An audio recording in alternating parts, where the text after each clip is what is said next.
Hello student, now we discuss about the class 12 chapter 5 inheritance of principles of inheritance and variation topic chromosomal theory of inheritance वंशागति का गुणसूत्रीय सिद्धांत।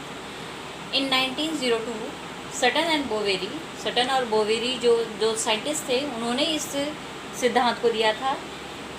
They gave this theory and they observed according this theory that the movement of chromosomes that are parallel to the genes। ये आपका important topic है, इस पे कई बार questions आ जाते हैं कि वंशागति के गुणसूत्रीय सिद्धांत से आप क्या समझते हैं, या वंशागति का गुणसूत्रीय सिद्धांत किन वैज्ञानिकों ने दिया था।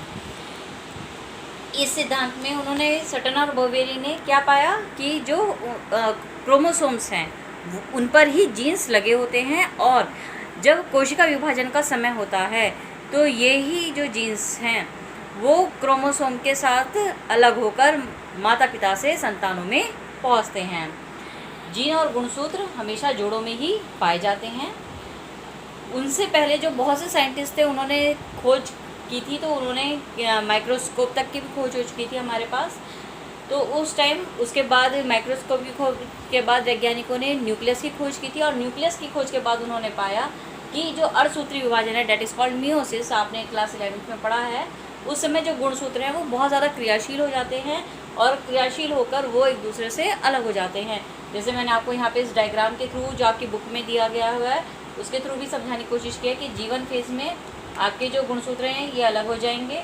इस तरह से जो गुणसूत्र हैं वो अलग होते हैं, तो जीन्स भी थोड़े थोड़े उनसे अलग होने शुरू हो जाते हैं, और फिर एनाफेज में ये एक दूसरे के पास आते हैं, मेटाफेज पे आके एक प्लेट पर आ जाते हैं, और फिर टीलोफेज में ही फिर सेपरेट हो जाते हैं, और उसके बाद ये इस तरह से गैमेट्स बन जाते हैं।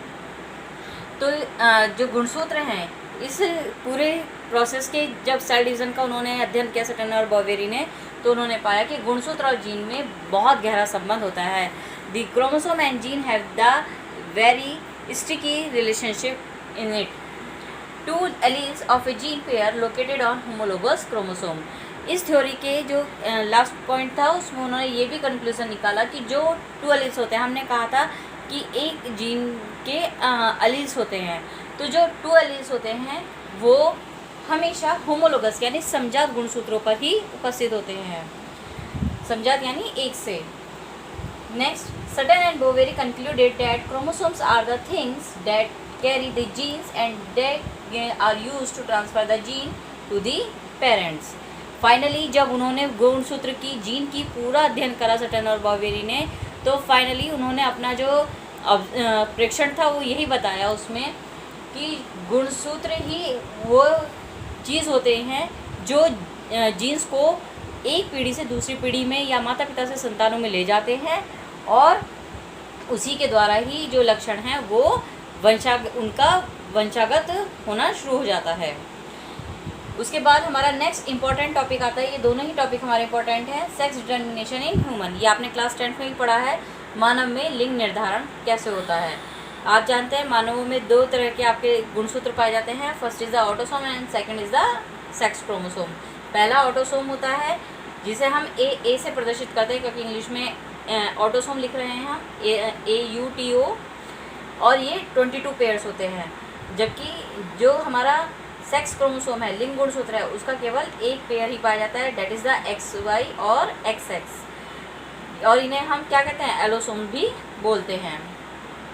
फीमेल बॉडी के अंदर आपके दो सेक्स क्रोमोसोम्स होंगे, X एंड X, जो कि एग के अंदर प्रेजेंट होते हैं, और किसकी क्रिया के थ्रू बनते हैं वो, दैट इज़ द oogenesis, अंडजन की क्रिया में वो अलग अलग हो जाते हैं।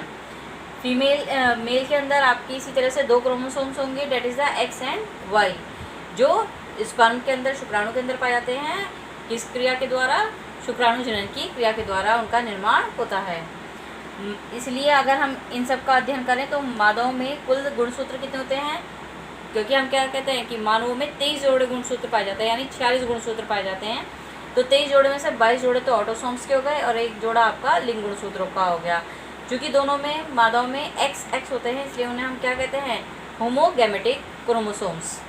और नरों में इसी तरीके से 22 पेयर ऑटोसोम्स के और 1 पेयर सेक्स क्रोमोसोम का, that is the X and Y, जो कि अलग अलग है, इसलिए इसे बोलते हैं हिट्रोगैमेटिक। हिट्रो माने अलग अलग, होमो मीन्स समान, और गैमेट्स का फॉर्मेशन होगा। जैसे मैंने आपको यहाँ पे दिखाया भी है कि अगर हम यहाँ पे फीमेल और मेल का शो कर रहे हैं तो ऑटोसोम का पेयर हो गया, ये सेक्स क्रोमोसोम का, ऐसे गैमेट्स बने हमारे, और एक गैमेट में हमारा ये स्ट्रक्चर आ जाएगा, एक गैमेट में ये स्ट्रक्चर आ जाएगा।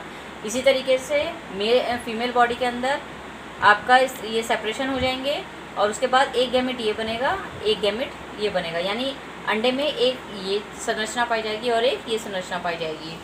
और फर्टिलाइजेशन, निषेचन के बाद ये इससे कंबाइन कर सकता है और ये इससे कंबाइन कर सकता है।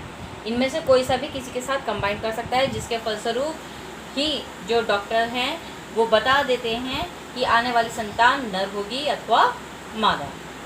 इसके साथ आज हम यहीं पे अपना टॉपिक समाप्त करते हैं। Thank you so much.